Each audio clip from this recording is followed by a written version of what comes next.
graça e a paz do nosso Senhor Jesus continue a nos abençoar. Amém? Vamos dar início, continuidade à nossa escola bíblica dominical, continuando os nossos estudos. Estamos estudando a carta do apóstolo Paulo aos Efésios, livro escrito também nos comentários a esse livro escrito pelo reverendo Hernandes Dias Lopes. E nós estamos na nossa aula de número 10, capítulo 5, versículos de número 18 até o 21, da carta do apóstolo Paulo aos Efésios. Mas antes de iniciarmos, como de costume, nós vamos orar a Deus, pedir a Deus que continue nos abençoar na nossa escola bíblica dominical, ensino da palavra que tem para as nossas vidas nessa manhã, que nós possamos apreender do Senhor aquilo que Ele tem para as nossas vidas. Vamos orar? Senhor, nosso Deus, nosso Pai, te agradecemos por mais essa oportunidade de te buscar, Senhor Deus, de estar na tua presença e receber de ti aquilo que o Senhor tem para as nossas vidas. Abençoe-nos, Senhor Deus, aqui na nossa classe. Abençoe, Senhor Deus, as demais classes aqui dessa igreja. Abençoe, Senhor Deus, o teu povo reunido no teu nome, onde quer que se encontre, Senhor Deus, nesse instante. Pedimos que o Senhor fale as nossas vidas e aos nossos corações. E aquilo, Senhor Deus, que nós aprendemos aqui, seja exclusivamente para a tua honra e para a tua glória, para a edificação da tua igreja e para uso, Senhor Deus, na vida daqueles que o Senhor tem fora da tua igreja. Em nome do Senhor Jesus, oramos e agradecemos hoje e sempre. Amém, Senhor Deus. Amém. Capítulo 5 do livro de Efésios, o apóstolo Paulo, ele fala sobre santidade. Então nós temos estudado, como foi visto até o capítulo de número 3, na verdade até o capítulo de número 4, o apóstolo Paulo vai trazer aos irmãos ali daquela cidade, daquela igreja, assuntos teóricos da teologia. E a partir de então, capítulos 4, 5, 6 praticamente, ele vai trazer aplicações práticas para a vida dos irmãos. E cremos nós para as nossas vidas também.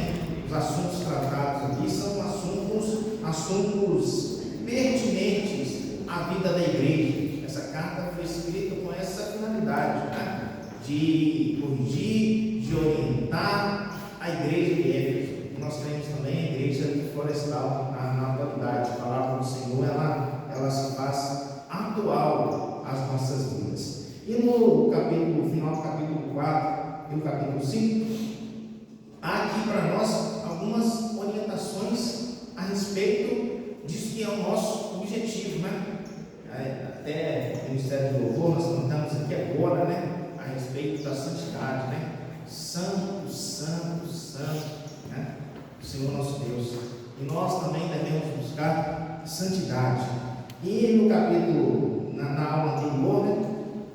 Nosso capítulo 9 do nosso livro, a gente viu a respeito da conduta nossa como crentes, né? Como que nós devemos andar, né? Andar em amor, andar na luz, andar em sabedoria. São esses aquilo que a palavra de Deus requer de nós, né? Como crentes. E havia na igreja de Éfeso essa dicotomia, né? As pessoas estavam secularizando a conduta dentro da igreja, né?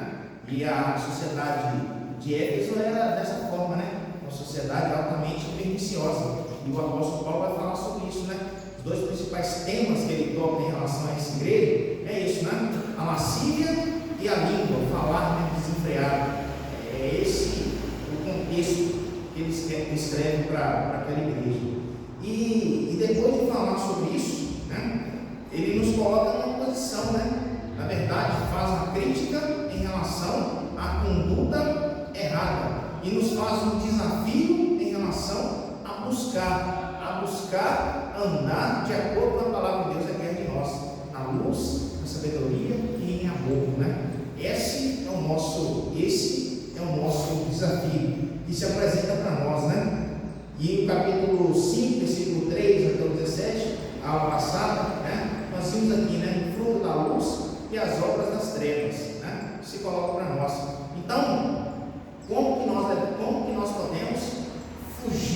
né? Fugir do mal, né? E eu acho interessante que a palavra de Deus nos ensina que não é só fugir do mal, fugir até da aparência, né? Da aparência do mal, né? Então, esse é o desafio para nós, como crentes. Esse foi o desafio que foi colocado para aquela igreja. E esse é o desafio que é colocado para nós, como igreja, na nossa era, de acordo com a nossa realidade, mas buscando aquilo que a palavra de Deus ela nos desafia, nos mostra e nos ensina, né? Então a pergunta é: o que é necessário para que nós possamos andar de acordo com o que a palavra de Deus requer de nós, em amor, na luz e em sabedoria? A partir do versículo 18, o apóstolo Paulo vai mostrar, vai ensinar, né? A palavra de Deus vai nos ensinar o que é preciso para a gente andar de acordo com a palavra de Deus, de acordo com a vontade de Deus. O que é preciso? Pergunta, irmãos. Cheio do Espírito Santo.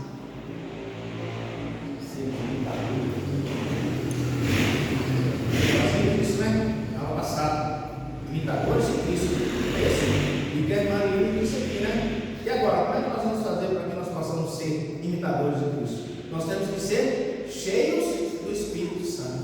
Cheios do Espírito Santo. É assim que começa o versículo 18, né? Cheios do Espírito Santo.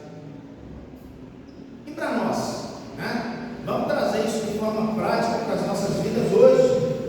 O que é ser cheio do Espírito Santo? Como nos tornarmos cheios desse Espírito Santo? Desse Espírito Santo que habita em nós, né? Será que nós conseguimos inibir a ação do Espírito Santo nas nossas vidas? Humano versus o santo, né? Para a gente pensar, será que o que a gente deve fazer nessa busca por essa completude do Espírito Santo? E será que, né, quando eu estava preparando essa lição, eu pensei nisso, né? Será que essa completude ela é possível para nós aqui nesse momento? Né? Então, são esses desafios que são colocados para nós, né? E engraçado que essa semana as coisas acontecem com a gente assim, parece que, igual a Maísa estava falando aqui, né? As coisas acontecem com a gente sem a gente esperar, né? E essa semana eu assisti um vídeo, né? Hoje toda a gente é vídeo, né? Eu já assisti, né? Mais rápido, né? Antigamente, se a gente quisesse, né, participar do culto, por exemplo, com o Reverendo Hernandes, você tinha que ir lá em Vitória, Espírito Santo, né, lá na igreja dele, né? Hoje nós temos disponível na internet. O Nicodemo, que eu acho que está pastoreando nos Estados Unidos, né, se não me engano, ia para lá, não sei se foi. Então, assim, mas a gente tem acesso, né?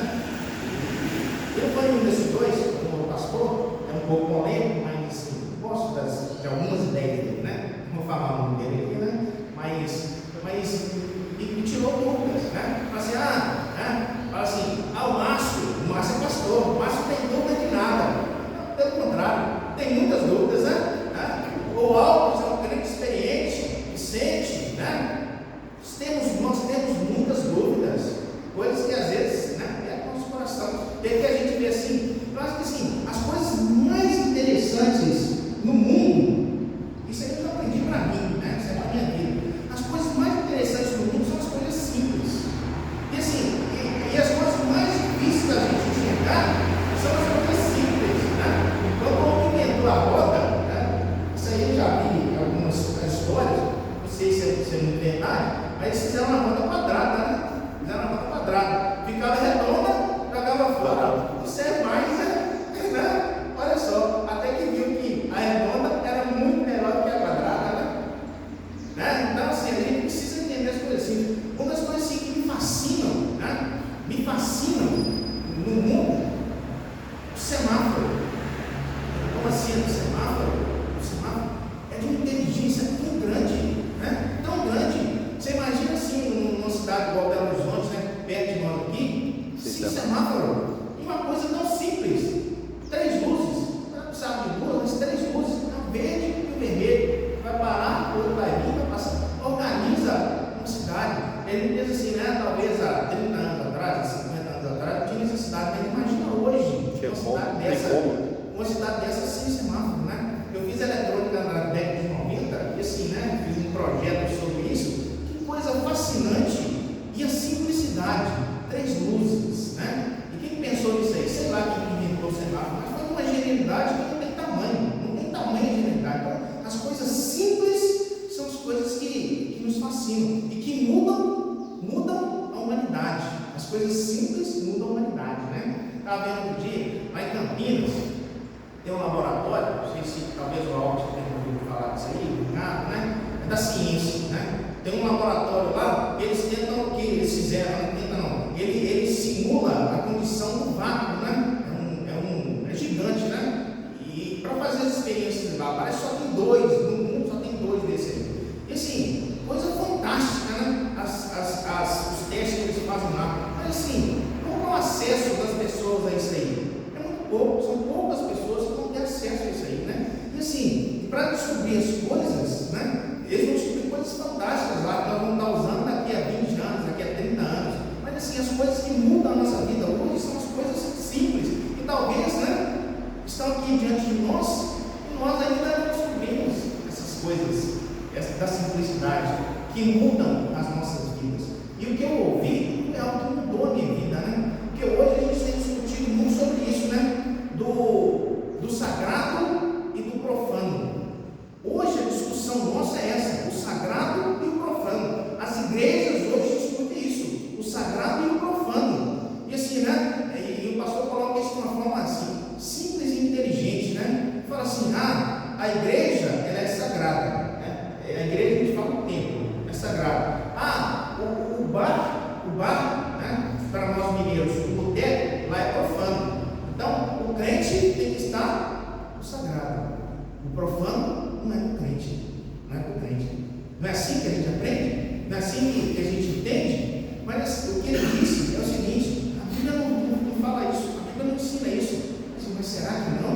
Eu sempre aprendi isso a minha vida inteira, desde quando eu fiz a minha classe de cristão iniciante em 1996, lá na igreja de Pouso Alegre, eu aprendi dessa forma. Sempre aprendi dessa forma. Mas sabe o que a Bíblia nos ensina? E é esse o tema da nossa lição. Nos ensina santidade. Santidade. É isso. Nós temos que ser santos. É isso. Não depende do lugar. Não depende do lugar. Aquela mulher samaritana tinha essa dúvida: aonde que devo adorar? Aqui em Gerazim? Ou lá em Jerusalém? Não era essa a dúvida dela? Não foi essa a dúvida dela? Né? Deus procura adoradores que o adorem em espírito e em verdade. Não é lugar. Quando Nabucodonosor, ele levou os judeus cativos, ele pegou alguns dos melhores, né? Falou assim: esses aqui vou deixar para eu aprender alguma coisa com eles. Levou Daniel e levou os outros 3, né? Falou assim: deixa esses aqui, né? E eles falaram assim, né? Lá no palácio da Babilônia, falou assim: nós não vamos nos contaminar com as finas iguarias do rei. Santidade não é lugar, né? E assim, a igreja romana, não é para criticá-los, mas eles fazem isso, e a gente traz isso para a nossa realidade evangélica também. Quer se santificar? Você vai para o convento, você vai para o mosteiro, não é isso? Você quer se santificar? Vai para a igreja. Não tem como ser santo. E ontem à noite eu estava conversando com uma pessoa e ele falou isso aí, estava com dúvida. Ô André, será que é certo o crente participar da festa do produtor rural? Ontem, né? Eu falei com ele, né? A pergunta, será que é certo o crente participar? Pode ir? É claro que pode. Ele pode, né? É minha visão, né? Mas ele tem que ser lá, ele tem que ser santo. É essa que é a diferença. Tem que ser santo. Onde quer que ele esteja. É isso que a palavra de Deus nos conclama e nos chama a ser santos, né? Então, ele fala isso.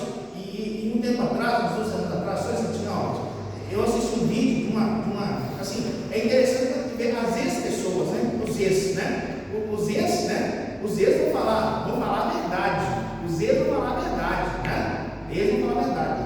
E uma entrevista com uma ex-freira, que fala que aquelas que estão lá, elas não podem falar. E assim, foi um caso que ela contou, né? Estou trazendo isso como testemunho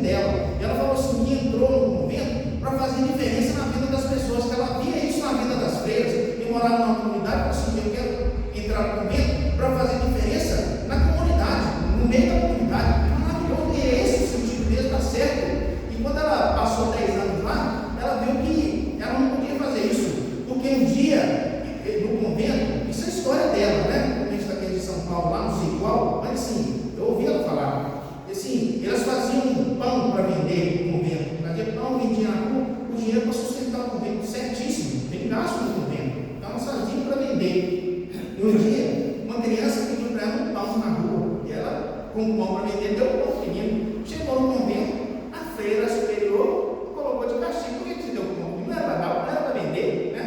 Aquilo ali mexeu com ela, mas como assim? Eu estou aqui, não é para isso? Não é para abençoar as pessoas que estão precisando de pão, né? Então é isso que muitas vezes nos aprisiona, né? Profano e o sagrado nos nossos olhos, porque isso do profano e do sagrado é os olhos do homem, não é os olhos de Deus, né? Daniel foi santo no meio do profano, lá na Babilônia. O povo hebreu, né, teve que ser santo lá no Egito, separado lá no Egito. Então, assim, é isso que muitas vezes nos aprisiona. E que o apóstolo Paulo, inspirado pelo Espírito Santo, que eu creio nisso, ele entendeu isso. Nós falamos para os Efésios, que essas coisas que vocês fazem, vocês não devem fazer mais, não tem que fazer mesmo, porque agora é santidade, é isso que Deus requer de vocês.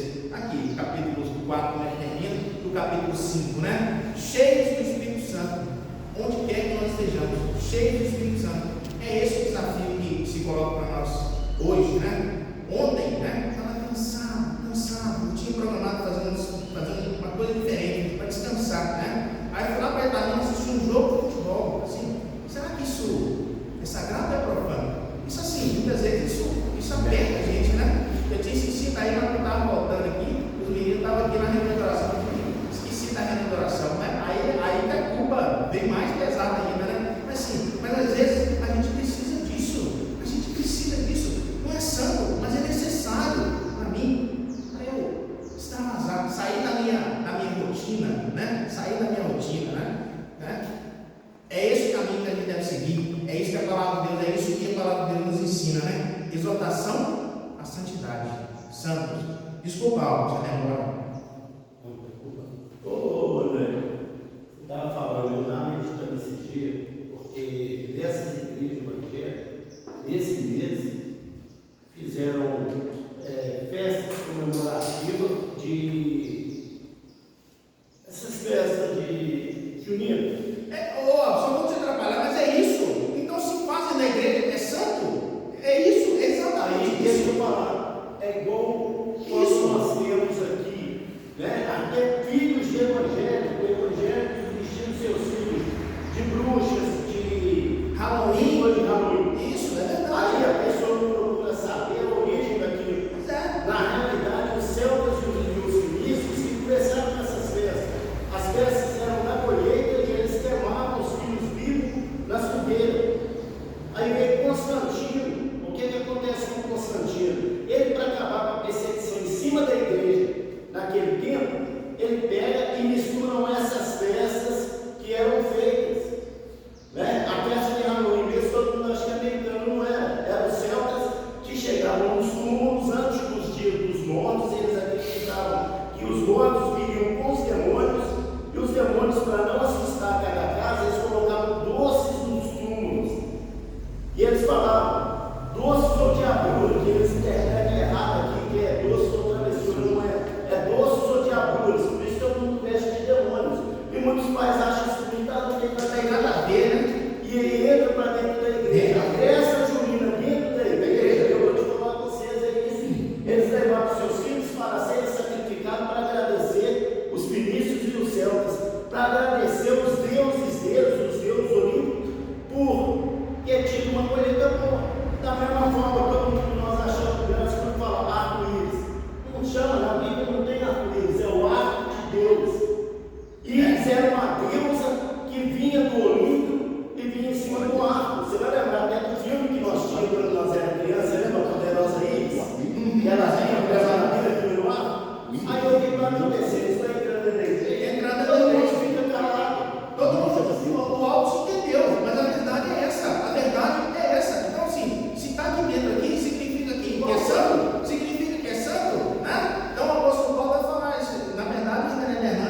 desse íris, né? Agora que você me falou, que veio na cabeça isso, né? Você lembra da problemas aí, que até a Mulher Maravilha, eles acreditam que é no arco-íris. Mas a Bíblia não fala arco-íris, fala no ar de Deus. Mas a pergunta, André, que eu faço até uma reflexão, porque é o seguinte, por exemplo, teve essa festa do produtor, correto? Na segunda-feira eu fui lá. Né? Eu fui lá, a minha esposa pediu para ir, a gente foi, tudo. Né? Foi até bom porque eu vejo minha família, eu quase não saio de casa. Mas é o seguinte, ao passar do entardecer, né? Parece que as músicas vão ficando um pouco mais pesadas, né? E aquela música fere os meus ouvidos no meu princípio. Eu não gostei de ir. Tanto é que estava programado para a gente ir a semana inteira, mas a Alice passou mal, nós não fomos mais dia nenhum. Certo? E aí eu queria fazer uma comparação, por exemplo, teve a festa aqui embaixo, aqui, da Rua do Sapo, que pelo que eu entendi, procurei saber, era uma festa junina. Que até eu entender, a festa junina é uma festa que está cultuando um santo. Então eu acho que não seria uma festa interessante para mim. Conveniente para a gente participar. Então é isso que a gente deve ter, é esse discernimento que a gente deve ter, como o Alto falou, né? Será que é conveniente a gente trazer a festa junina para dentro da igreja? A gente participar? Será que é conveniente? Né? Mas tem certas coisas, então é isso que é assim, o desafio é esse, cheio de Espírito Santo, é isso que a gente deve entender, né? Eu só antes de você falar, eu falo ali, eu lembro disso, né? Na época que eu estava na faculdade, e a gente tinha um grupo lá de estudo bíblico, e nós fomos fazer um trabalho, era Pouso Alegre, e tinha uma festa que era muito grande, o pessoal da Universidade de Alfenas, né? Tem uma universidade grande lá. Aí nós vamos lá, né? Era Carlos Alfenas, nós vamos lá. Sabe para que a gente foi lá? Para evangelizar, né? Comprando água, os meninos, assim, é terrível, né? Bebe, desmaia, não sei o quê. Então, assim, a gente foi fazer esse trabalho lá, né? Eu estava numa turma lá da faculdade, a gente foi para lá para fazer isso aí, participamos da festa, mas assim, será que da forma correta ou da forma errada? Então, é isso que é a diferença, né? Então, se o cliente vai lá, né? Para participar, né? Vai no cinema, vai no teatro, vai na festa, né? Para comer, para conversar, para encontrar com os amigos, para evangelizar, né? O que é errado nisso? Mas assim, igual o Carlos falou, mas será que é conveniente na hora que as meninas estão dançando lá, assim, roupa lá, o cliente está lá? Será que é conveniente para ele estar participando disso aí junto, lá no meio? É isso que é a santidade, né? Essa que é a diferença. Zé. Eu ia falar, você está falando na parte final aí, mas eu até no meu pensamento aqui. Você falou sobre a pessoa em desses locais, né? Eu sou ser santo lá nesse local. Se você vai lá para evangelizar, falar de Deus, Jesus Cristo em todos os ambientes. Jesus Cristo em todos os ambientes. É isso que o pastor colocou, é verdade. Em seus passos, que faria Jesus. E se o coração, eu estou esperando isso aí, não condenar ninguém, um cristão vai lá. Mas qual que é a função do hospital? Porque ela tem, eu creio, tem uma comunitária lá, né? Entendeu o problema? Isso. Mas depois de ser horário, começa a ter show. Show mudando. Você consegue ter show mudando? Pra quê? Mas você está com um monte de panfleto lá, gosta de falar aí, eu vou falar de Jesus, porque esse dono que ele colocaram lá, se alguns não são promessas, mas se não for, você tem que ver. Mas nem sempre a gente vai fazer isso, mas não é errado estar lá, como você falou, para a gente, né? Participar da sociedade. Né? Qual é a diferença de estar lá e estar num restaurante secular aqui, almoçando? Não sei, eu vejo, né? Agora a gente não pode misturar com as coisas de lá, né? Não pode misturar com as coisas mundanas de lá. Então, é isso, a santidade é essa. E a pergunta, né? O apóstolo Paulo começa falando sobre isso, né? Para falar do Espírito Santo, ele começa falando sobre um tema que é difícil de ser tratado. Um tema que é difícil de ser tratado hoje nas igrejas, né? Não vos embriagueis com vinho. Não começa desse jeito, 18? Não vos embriagueis com vinho. Então, cara, só antes de falar, o crente, ele pode beber? Né? Pode falar. Não, é só uma reflexão aqui sobre até o que o Zé falou, é porque, por exemplo, na segunda-feira que eu estive lá, né? Eu fui do mundo muitos anos, né? Porque eu vivi naquilo ali, né? Eu gostava de ir para eventos e tudo, né? E eu me peguei em alguns momentos cantando aquelas músicas lá dentro. Entendeu? Então, assim, porque você vê o tanto que a gente é fraco nisso também, né? O perigo que é, né? voltar nisso também. Tem que ter uma reflexão sobre isso, porque você tem que ser muito forte, né? E está muito convicto ali, né? Eu acho que isso que o Ricardo falou, a gente vai entrar aqui quando a gente discute a respeito da bebida. A gente vai entrar nessa questão, né? Albert. André, isso, eu vou falar aqui, mas nós temos que prestar atenção também no lugar que nós vamos, na festa que nós vamos. Você sabe por quê? Vamos prestar atenção aqui em Apocalipse 14. Tenho todavia contra ti algumas coisas, pois que tens aí que sustenta a doutrina de Balaão, o qual ensinava a Balaque a armar ciladas diante dos filhos de Israel, para comerem coisas sacrificadas a ídolos e praticarem a prostituição. Apocalipse também, 2, vamos lá, do 20 só. Tenho, porém, contra ti que tolerasse essa mulher Jezabel, que a si mesmo declara profeta, não somente ensina, mas ainda seduz os meus servos a praticar a prostituição e comer coisas sacrificadas a eles. Nós temos que prestar atenção nisso, porque o que eu estou dizendo vai fazer mal? Não vai fazer mal, mas são coisas sacrificadas a eles.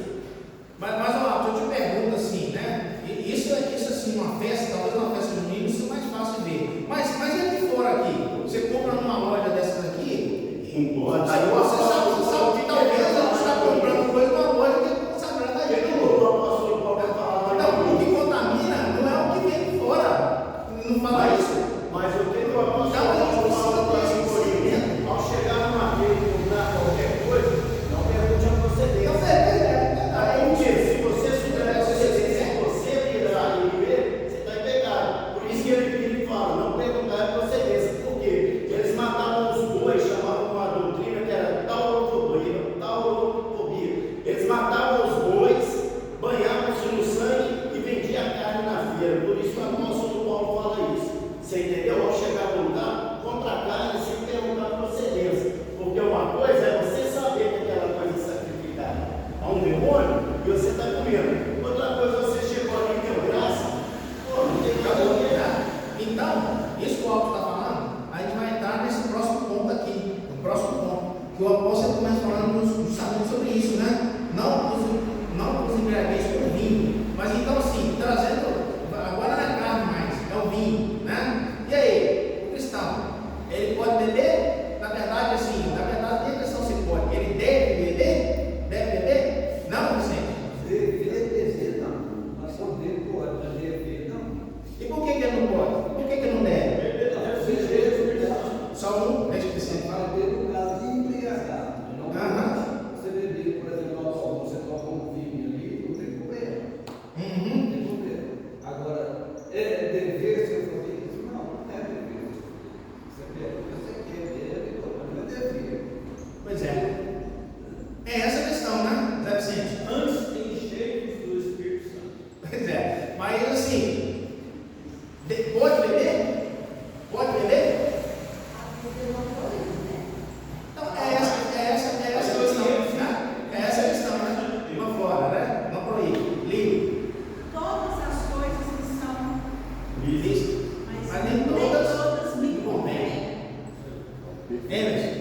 Acho que Paulo trouxe essa palavra aqui, ela é tão polêmica, né? Mas o intuito não era esse, o intuito era comparar. Comparar a embriaguez com o efeito de estar embriagado, com o efeito do comando do Espírito sobre a sua vida. O poder do Espírito te guiar, aquela sensação de embriaguez quando o cara está naquela, sendo comandado por aquela noção daquela bebida, era isso que Paulo queria trazer. Mas aqui fala justamente. Então, deixa eu Ser guiado. Então, assim, o Emerson deu a lição, né? O Emerson deu a lição, porque a verdade é essa. Então, aqui é o seguinte, né? O que condena, o apóstolo Paulo condena aqui, é o excesso, né? Condena o excesso. E assim, para a minha vida, o que eu trago, para a minha vida, isso aqui não está na lição, né? Mas assim, o problema do homem é controlar o excesso. Falta de O controle. O problema do homem é controlar o excesso, né? Porque assim, quem que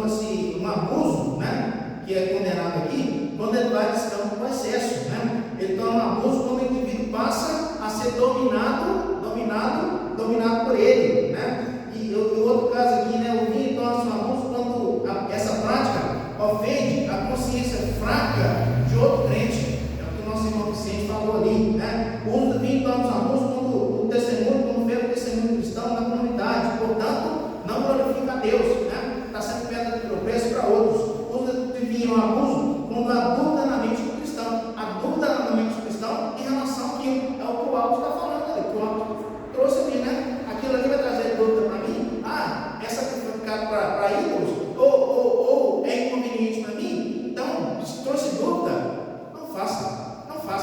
Não é isso, Alto? É isso que você levantou aqui para falar? Então, não sei. O homem também tem o Espírito Santo. Se o Espírito Santo falou com ele, não faça. Não faça, né? E assim, as coisas que nos levam mais para o caminho errado, que fere a gente, é simplesmente isso aí, ó. É não ouvir o Espírito Santo. Não ouvir o Espírito Santo, né? Fala assim, o Espírito Santo não fala, o Espírito Santo não é gente, o Espírito Santo não é pessoa, né? Mas fala com a gente, né? Nós queremos saber que o Espírito Santo fala com a gente, né? E quando a gente não ouve, aí a gente toma as concentradas. Zé, deve ser? Eu falava sobre o alcoolismo. Alcoolismo.